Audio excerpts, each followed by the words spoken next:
আসসালামু আলাইকুম রহমতুল্লাহি বারাকাতুহু। আশা করি সবাই খুব ভালো আছেন, যে যেখান থেকে ভিডিওটি দেখছেন আল্লাহর রহমতে সুস্থ আছেন। তো আজকে হচ্ছে ডিসেম্বরের 25 তারিখ। এখানে ক্রিসমাস ক্রিসমাস ডে আর কি, বড়দিন। তো ডিসেম্বরের 25 তারিখে এখানে সব দোকানপাট সব কিছু বন্ধ থাকে। ওরা 24 তারিখ বিকাল 6টা-7টার পর থেকে সব কিছু বন্ধ করে দেয়। তো আমরা হচ্ছে সকালবেলা একটু বাচ্চারা ঘুমাচ্ছে, তো ভাবলাম যে একটু বাইরে যাই। তো কাছেই, খুব বেশি দূরে না, একটা পার্কে যাচ্ছিলাম। তো এখানে আশেপাশে আসলে অনেক ছোট ছোট পার্ক আছে, এবং পার্কগুলো বন্ধ হয়ে যায় এই উইন্টার সিজনে, কিন্তু বরফ জমে থাকে, আপনি যেতে পারবেন। পার্কের যে ইউজুয়াল অ্যাক্টিভিটিস সেগুলো হয় না আর কি।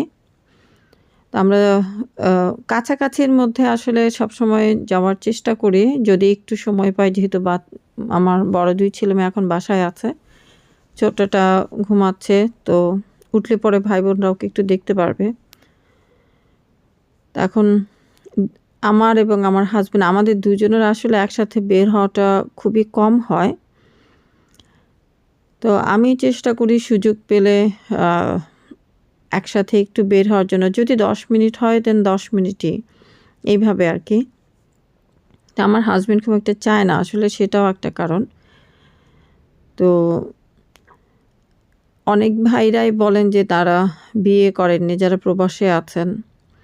আসলে একজন পুরুষ যখন বিয়ে করবে, বিয়ে করার আগে আমাদের দেশে দেখা যায় যে মানে পুরুষ বিয়ে করবে, সে পাত্রী না দেখে তার বাবা মা ভাই বোন তারা পাত্রী দেখে, এবং গ্রামের চাচা মুরব্বি শিক্ষক যারা আছে তারা যায় পাত্রী দেখার জন্য। কিন্তু এটা পাত্রী দেখার নিয়ম না। পাত্রী দেখার নিয়ম হচ্ছে, যিনি বিয়ে করবেন তিনি শুধু পাত্রীটাকে দেখতে পারবেন, অন্য কেউ না আসলে, কারণ সে তো আপনার স্ত্রী হয়নি এখনো, এবং তার পর্দার ব্যাপার আছে। তো সেখানে আর মহিলারাও দেখতে পারে, কিন্তু এই চুল খোলো, হাঁটো, সূরা ফাতিহা বলো, এই জাতীয় জিনিসপত্র খুবই বাজে দেখা যায় আর কি। আবার সেলাই পারো কিনা, কাজকর্ম পারো কিনা, তো এগুলো ঠিক না। এখন একটা মেয়েকে আপনি কি কি দেখে বিয়ে করতে পারেন, সেটা হচ্ছে সৌন্দর্য দেখে অবশ্যই বিয়ে করার নিয়ম আছে। তারপরে হচ্ছে সে ইসলাম কতটুকু প্র্যাকটিস করে, মানে দিনদার দেখে বিয়ে করার নিয়ম আছে, ইসলাম ঠিকমতো ইসলাম প্র্যাকটিস করে কিনা, এবং সে যদি ধনী হয় সেই তার সেটা দেখেও বিয়ে করার নিয়ম আছে। তবে এই 3টার মধ্যে সবচেয়ে ভালো হয় যে মেয়েটা যদি ইসলাম প্র্যাকটিসিং হয়, সেটা দেখে বিয়ে করাটা আর কি, যে মেয়েটা ইসলাম প্র্যাকটিসিং সেটা দেখে বিয়ে করছেন। তো কারণ সৌন্দর্য একসময় থাকবে না, সৌন্দর্য জিনিসটা ক্ষণস্থায়ী। যখন আপনি অনেক চিকন, মানে খুব সুন্দর দেখে বিয়ে করলেন, হয়তো মেয়েটা খুব স্লিম আছে, কিন্তু কিছুদিন পরে যখন বাচ্চা টাচ্চা হবে, তখন তো দেখা যাবে মেয়েটা আর ওরকম থাকবে না। আর 50-এর উপর যখন বয়স হবে, তখন তো 3-4টা বাচ্চার মা হবে, তখন কিন্তু তার আর আগের মতো থাকবে না, এটাই স্বাভাবিক। তখন কিন্তু আপনার আর সেটা ভালো লাগবে না আপনার স্ত্রীকে। কিন্তু আপনি যদি তাকে দিনদার দেখে বিয়ে করেন, যে ইসলাম প্র্যাকটিস করে কিনা, ভালো পর্দা করে কিনা, তাহলে দেখবেন যে আস্তে আস্তে তার হয়তো বা আরও উন্নতি হবে, সে আরও ভালো কিছু করবে, আরও ভালোভাবে প্র্যাকটিস করবে, সেটা আপনার জন্য উপকার হবে আর কি, বাচ্চাদের ভালোভাবে রেইজ করবে।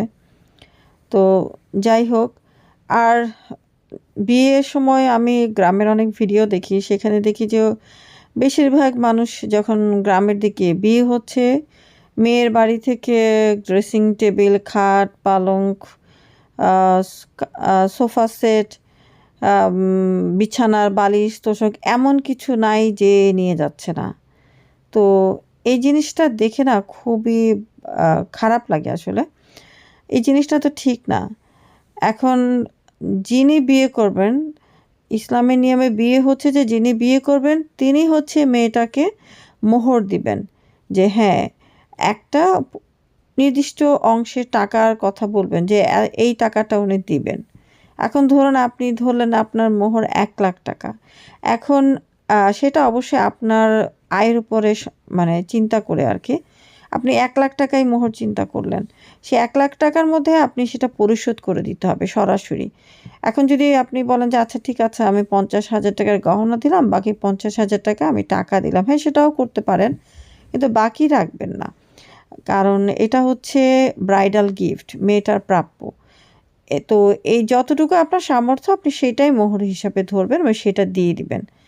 এবং এইটাই ইসলামী নিয়ম যে আপনি তাকে একটি পুরুষ যিনি বিয়ে করবে তিনি একটা ব্রাইডাল গিফট দেবে, একটা মোহর দেবে। কিন্তু মেয়ের পক্ষ থেকে যিনি বিয়ে করবে পুরুষ পাত্রকে বাইক দিতে হবে, মোটরসাইকেল দিতে হবে, আংটি দিতে হবে, গলার চেইন দিতে হবে। গেটে যখন যাবে তখন শাশুড়ি গলার চেইন দিয়ে তাকে বরণ করবে, শ্বশুর হাতে একটা ঘড়ি পরিয়ে বরণ করবে, এখন আবার মোবাইল ফোনও দেয়, ফোন দিবে একটা। তারপরে তার বাসার ভিতরে খাট পালং বা চৌকি যা আছে সব ফার্নিচার একটা রুম সাজিয়ে দিবে। এটা তো আসলে ইসলামের নিয়ম না, এগুলো হচ্ছে যৌতুক। অনেকে আবার সুন্দরভাবে বলে যে আমরা কিছু চাইনি, মেয়ের বাড়ি থেকে এমনি এমনি দিয়েছে। আপনাকে এমনি এমনি কেউ দিয়ে দিলে আপনি কেন নেবেন, তাই না? আপনি যদি একটা খাটের মধ্যে বউকে রাখতে নাই পারেন তাহলে তো আপনার বিয়ে করারই কোনো আপনার আসলে ক্যাপাবিলিটি নাই, আপনার তো সে আর ক্ষমতা নাই। আপনি যদি স্ত্রীকে রাখতে পারেন ওইভাবে যে আপনার বালিশের কাভার এবং আপনার বিছানার চাদরও যদি আপনার মেয়ের বাবা দিতে হয়, দেন আপনি কেন বিয়ে করছেন? তো এইগুলো হচ্ছে যৌতুক এবং এই যৌতুক নেওয়াটা খুবই লজ্জাজনক একটি ব্যাপার। আমার মনে হয় এটা হচ্ছে খুবই লজ্জাজনক। তো এটা করবেন না। আপনার যা আছে সামর্থ্য আছে আপনি সেভাবে আপনার স্ত্রী আপনি সেভাবেই রাখবেন। খা মানুষের তো যখন ইয়াং থাকে তখনই তার অনেক সহায় সম্পত্তি হয় না। আস্তে, আস্তে ডেভেলপ করে। আর্থিক অবস্থা একদম ১ম দিকেই কিন্তু খুব বেটার থাকে না কারো। আপনি আস্তে, আস্তে উন্নতি করবেন এবং আপনি যদি হালাল পথে কামাই করেন তাহলে দেখবেন এবং আপনার স্ত্রীর সাথে ভালো ব্যবহার করেন, তাহলে আপনার যতটুকু আপনি আয় করেন সেটাতে বরকত হবে ইনশাআল্লাহ। তো মেয়ের বাড়ি থেকে, মেয়ের বাবার থেকে এই ধরনের টাকা-পয়সা, অনেকে আবার টাকা-পয়সাও নেয়, এইগুলো নিবেন না। এগুলো হচ্ছে যৌতুক নেওয়া কিন্তু একেবারেই উচিত না। চিন্তা করে দেখুন যে আপনি এগুলো নিচ্ছেন, আবার আপনার বোনকে যখন বিয়ে দিবেন তখন দেখা যাবে আপনাকেও এইরকম এত টাকা-পয়সা এগুলো ওই পাত্রকে দিতে হবে।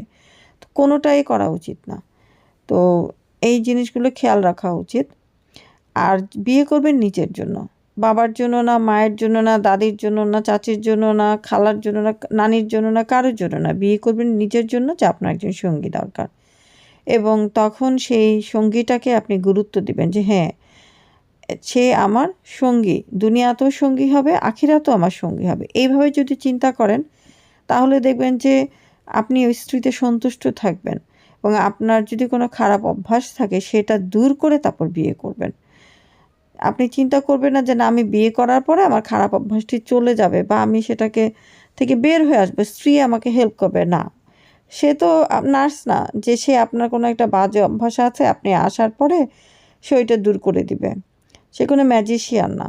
তাহলে আপনার কোনো ধরনের বাজে অভ্যাস থাকলে আপনি সেটাকে আগে দূর করবেন, দূর করে তারপরে আপনি বিয়ে করবেন। আর সবসময় স্ত্রীকে ভালো রাখার চেষ্টা করবেন। একজন পুরুষের দায়িত্বটা বেশি, এটা মনে রাখবেন যে আপনি আরেকজন মেয়ের দায়িত্ব নিতে যাচ্ছেন। সে তার বাবার কাছে খুব সুন্দরভাবে আছে, বাবার কাছ থেকে আপনি গার্ডিয়ানশিপ নিচ্ছেন। যখন আপনি এইভাবে চিন্তা করবেন তখন দেখবেন অটোমেটিক্যালি আপনি তার প্রতি ভালো ব্যবহার করবেন। আর যদি আপনার মা, বোন, ভাই, বাবা কেউ খারাপ ব্যবহার করে তখন ডেফিনেটলি আপনি এটা প্রতিবাদ করবেন। এখন একজন ইয়াং ম্যান উনি বিয়ে করছে। বিয়ে করার পরে তার দায়িত্ব হচ্ছে তার স্ত্রীর প্রতি দায়িত্ব। তার নিজের খানাপিনা, স্ত্রীর খানাপিনা এইটুকু হচ্ছে তার দায়িত্ব আসলে। এখন সে যদি একটু বেশি টাকা কামাই করে, উপার্জন করে তখন সে তার বাবা-মাকে বাবার যদি প্রয়োজন পড়ে তখন অর্থ সাহায্য দিলেন। কিন্তু এমন কিছু করবেন না যে আপনার স্ত্রীকে আপনি ভরণ-পোষণ করলেন না। কিন্তু আপনি প্রবাসী ভাইদের কথা বলছি, আপনার বাবার অ্যাকাউন্টে টাকা পাঠিয়ে দিলেন। বাবা সেটা দিয়ে টিনের ঘর থেকে বিল্ডিং করে ফেলল। তখন আপনার ওয়াইফকে কিন্তু আপনি ভরণ পোষণ করলেন না, ভাবলেন যে না আমি আমার বাবার প্রতি খুব কমিটেড, বাবার মায়ের সেবা করছি। এটাকে সেবা করা বলে না, ইসলাম এই ধরনের সেবার কথা বলেনি। ইসলামের নিয়ম হচ্ছে যে আপনার স্ত্রীকে আপনার ভরণ পোষণ করতে হবে প্রথম, এবং তারপরে যদি আপনার উদ্বৃত্ত থাকে, বাবার যদি নিড থাকে, এখন দেখা গেলো আপনার বাবার আসলে নিড নাই, তার নিজের অর্থ সম্পদ আছে, নিজের জমি জমা আছে, সেটা দিয়ে সে খুব ভালোই চলতে পারে। এখন আপনার সেটা দায়িত্ব না যে আপনার বাবার টিনের ঘর ভেঙে আপনাকে বিল্ডিং করে দিতে হবে। টিনের ঘরে থাকা তো গুনার কোনো কাজ না। তো এখন অথবা আপনার ভাই বোন আছে, ছোটো বোন আছে বা ভাই বোন আছে, তখন তাদের বিয়ে হবে, সেই বিয়ের পুরো খরচটা আপনি দিলেন, অথচ আপনি আপনার স্ত্রীর ভরণ পোষণ করলেন বা করলেন না, অথবা স্ত্রীর সাথে রাগারাগি করলেন, আর স্ত্রীকে বাজেভাবে কথা বললেন, স্ত্রী হয়তো একটা আবদার করেছে, সেইটা পূরণ করলেন না। কারণ আপনার বোনের বা ভাইয়ের লাক্সারিয়াস ওয়েডিংয়ের বা সেটার খরচটা আপনার দেওয়াটা প্রয়োজনীয় নয়, সেটা ইসলাম আপনাকে করতে বলেনি। তো এই জন্য কিছু কিছু ব্যাপার ইমোশনাল না হয়ে সেটা চিন্তা করতে হবে যে ইসলাম আমাকে কতটুকু বলেছে। তো সকালবেলা সূর্যটা এখনও ঠিকমতো ওঠেনি,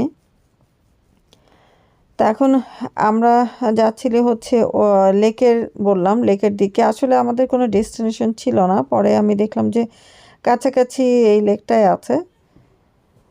তো জাস্ট আমার মাঝে মাঝে ইচ্ছা করে যে আমার হাজব্যান্ডের সাথে একা একটু গাড়িতে ঘুরি। বাচ্চারা সুযোগ হয় না, আসলে বাচ্চারা ঘুমিয়েছিল, সেই জন্যই যাওয়া। আর পুরুষ মানুষ আসলে সবসময়, মানে যখন বিয়েটা অনেক বছর হয়ে যায় তখন দেখা যায় তাদের কাছে ব্যাপারটা একঘেয়ে লাগে। কিন্তু ওয়াইফ, আমরা যারা ওয়াইফ আছি আমাদের কাছে কিন্তু একজনই হাজব্যান্ড, এবং আমরা সবসময় চেষ্টা করি যে আমাদের পরিবারটাকে, হাজব্যান্ড, সন্তান, তাদেরকে নিয়ে ভালো থাকার জন্য। আমরা যেহেতু সবসময়, মানে একজন ওয়াইফ দেখবেন সবসময় চায় যে তার ছেলে মেয়ে সন্তান সব কিছু নিয়ে উন্নতি হোক আর কি, ভালো থাকুক। তার চিন্তা ভাবনাটাই কিন্তু ওই ওই ছোট্ট পরিবারটাকে ঘিরে হয়। তার চিন্তা ভাবনার বাইরে কিন্তু অন্য কিছু নাই, ওইটুকুই তার চিন্তা ভাবনা। পুরুষের অনেক চিন্তা ভাবনা আছে, পুরুষ রাজনীতি চিন্তা করে, পুরুষ খেলা দেখে, খেলার চিন্তা করে, বন্ধু বান্ধব যখন গল্প করে তখন বিভিন্ন রকম টপিকস নিয়ে তারা আলোচনা করে। তো মহিলাদের কিন্তু যখন মহিলারা কথা বলে তখনও কিন্তু তাদের টপিকস থাকে ঘর সংসার। মানে আমার জানা মতে প্রতিটা মহিলাই নিজের সংসারটাকে নিয়ে কথাবার্তা বলে, এবং সেটাতেই তারা হচ্ছে সুখী থাকে। যদি তার ছেলেমেয়েরা ভালো থাকে, হাজব্যান্ড ভালো ব্যবহার করে, এটাতেই কিন্তু তারা হ্যাপি থাকে যে হ্যাঁ আলহামদুলিল্লাহ আমি ভালো আছি। তো যাকে আপনি বিয়ে করবেন আপনি প্রাধান্য দিবেন তাকে, এবং তাকে ভালো রাখার চেষ্টা করবেন। আপনি যদি তাকে ভালো রাখেন, দেখবেন যে আপনার ছেলে, যখন আপনার সন্তান হবে, সন্তানরা ভালো। ইসলামী নিয়ম হচ্ছে আপনি আপনার বাবা মার সাথে সবচেয়ে ভালো ব্যবহার করবেন, তাদের মনে কষ্ট দিবেন না, বেয়াদবি বা তাদের সাথে কোনো ধরনের বেয়াদবি হয়ে যায় এই ধরনের কাজ করা যাবে না, এবং আপনার উপর তারা যেন খুশি থাকেন। কিন্তু এর মানে এই না যে আপনি আপনার স্ত্রীকে অখুশি করে বা স্ত্রীর ভরণ পোষণ না করে তাদেরকে খুশি করবেন। এখন ধরুন আপনার বাবা বলল আমাকে 5 লাখ টাকা পাঠাও, এখন আমি 2টা জমি কিনবো, এবং আপনি আপনার সে সামর্থ্য নাই, আপনি ধার কর্জ করে তাকে টাকাটা পাঠালেন, এবং প্রত্যেক মাসে আপনাকে লোন পরিশোধ করতে হচ্ছে। সেটার কথা কিন্তু ইসলাম বলেনি। ইসলামের নিয়ম হচ্ছে যে বাবা মার সাথে খারাপ ব্যবহার করা যাবে না। আপনি যদি কেউ যদি আমরা বাবা মায়ের সাথে খারাপ ব্যবহার করি এবং তাতে যদি ওনারা মনে কষ্ট পান এবং আমাদের মাফ না করেন, তখন আমরা মানে দুনিয়াতেও কষ্ট হবে এবং আখিরাতেও কষ্ট হবে। তো সেই জন্য বাবা মায়ের সাথে যদি আমরা খারাপ ব্যবহার করি তাহলে অবশ্যই সাথে সাথে আমাদের মাফ চেয়ে ফেলতে হবে, এবং ওনাদের সাথে খারাপ ব্যবহার করা যাবে না। আপনি হয়তো বা তার সাথে একটা ব্যাপারে ডিসঅ্যাগ্রি করতে পারেন। আপনার বাবা বলল যে আমি এই টিনের ঘরটা ভেঙে বিল্ডিং করতে চাচ্ছি, তোমাকে আমার এতখানি টাকা দিতে হবে। আপনি এটার সাথে অ্যাগ্রি করছেন না, আপনার হয়তো বা স্ত্রীর ভরণ পোষণ করতে হচ্ছে, সন্তানের ভরণ পোষণ করতে হচ্ছে, তখন আপনি তাকে বুঝিয়ে বলতে পারেন যে না আমার পক্ষে এটা সম্ভব না।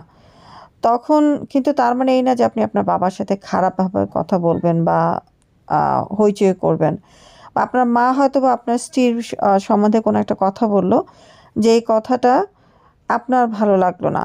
তখন আপনি আপনার মাকে বুঝিয়ে বলতে পারেন যে, "না, তুমি এইভাবে বলাটা ঠিক হয়নি।" তখন কিন্তু আপনি আপনার মায়ের সাথে দুর্ব্যবহার করতে পারবেন না। এটা হচ্ছে কথা আরকি। মানে বাবা-মায়ের সাথে দুর্ব্যবহার করা যাবে না।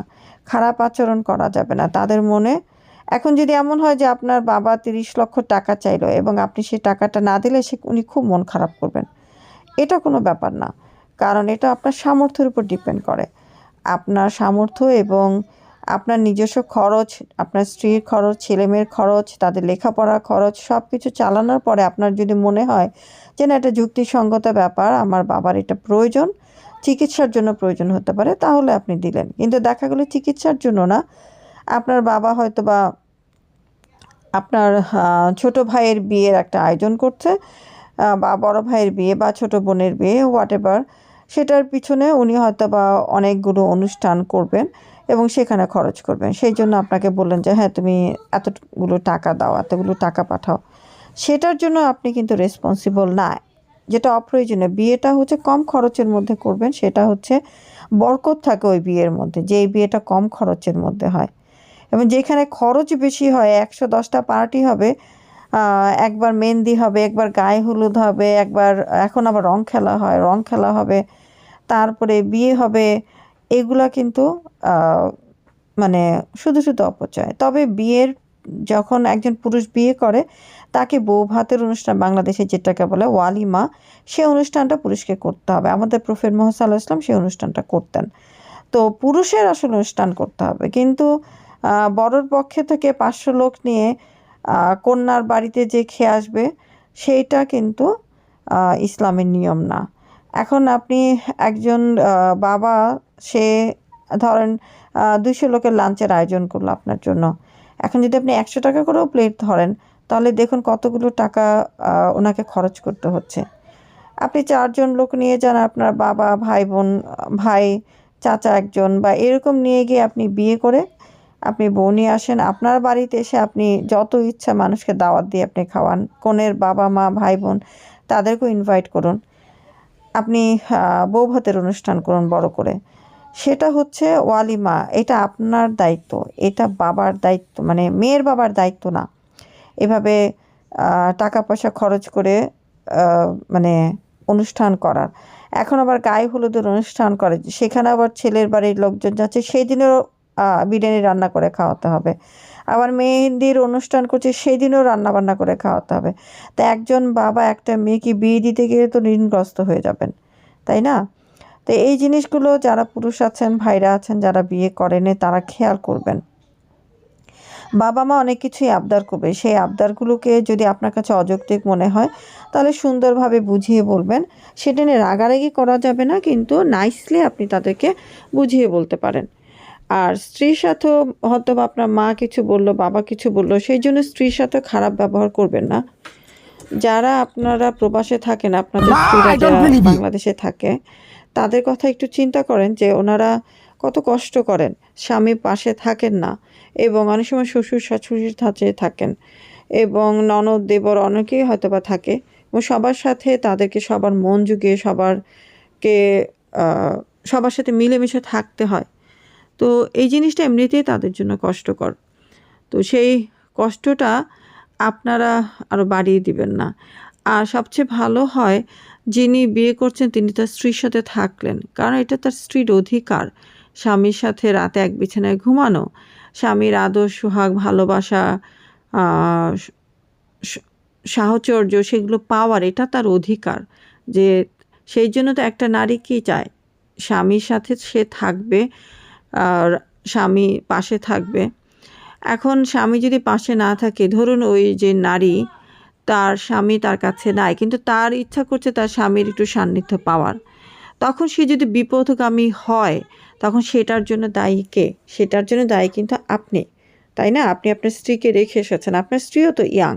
এখন পাশের বাড়ির হয়তো একটা যুবক ছেলে, সে আপনার স্ত্রীকে দেখে একটু অন্যভাবে তাকাতে পারে, বা অন্য কেউ, আপনার স্ত্রী যদি অন্য কারোর সাথেও কথা বলে সময়টা পাস করে যে না হাসবেন্ড নাই বা কেউ কোনো আজে বাজে কথা বলল, তখনও কি হবে সেটা মানে মানুষের মন তো, মানুষ যদি এক পা খারাপের দিকে আগায় তখন শয়তান তাকে আরও সামনের দিকে মানে খারাপের দিকে নিয়ে যায় আর কি। তো সেই জন্য যারা অনেক টাকা পয়সা খরচ করে প্রবাসে চলে যান, ভাবছেন যে তাদের অনেকে বলে যে রেমিটেন্স যোদ্ধা, এই ধরনের কোনো টার্ম কিন্তু ইসলামে নাই। রেমিটেন্স যোদ্ধা, আপনি কোনো যোদ্ধা না, আপনি হচ্ছেন বোকামির কাজ করছেন।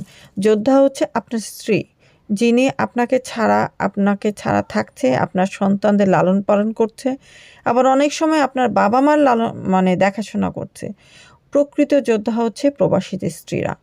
প্রবাসী যারা আছেন, আপনারা তো অনেকগুলো মানুষ একসাথে একটা রুমে হয়তোবা থাকেন, গল্প করেন, কাজ করেন, আপনাদের সময় চলে যায় এবং অন্য একটি দেশে থাকেন, সেই উন্নত দেশে থাকেন, সেই উন্নত দেশটাকে দেখেন। আর আপনাদের স্ত্রীরা যারা গ্রামে থাকেন, তারা কিন্তু সেই একটা ঘরের ভিতরে হয়তোবা আছে, শ্বশুর শাশুড়ির অনেক সময় কথাবার্তা শুনছে, আবার ননদ দেবরদের কথাবার্তা শুনছে এবং ছোট্ট বাচ্চা হয়ে হয়তো আপনারা চলে যাচ্ছেন, সেই ছোট্ট বাচ্চাটাকে বড় করছে। কেউ ৫-৬ বছর পরে আসেন, একজনকে দেখলাম ১৭ বছর পরে এসেছেন।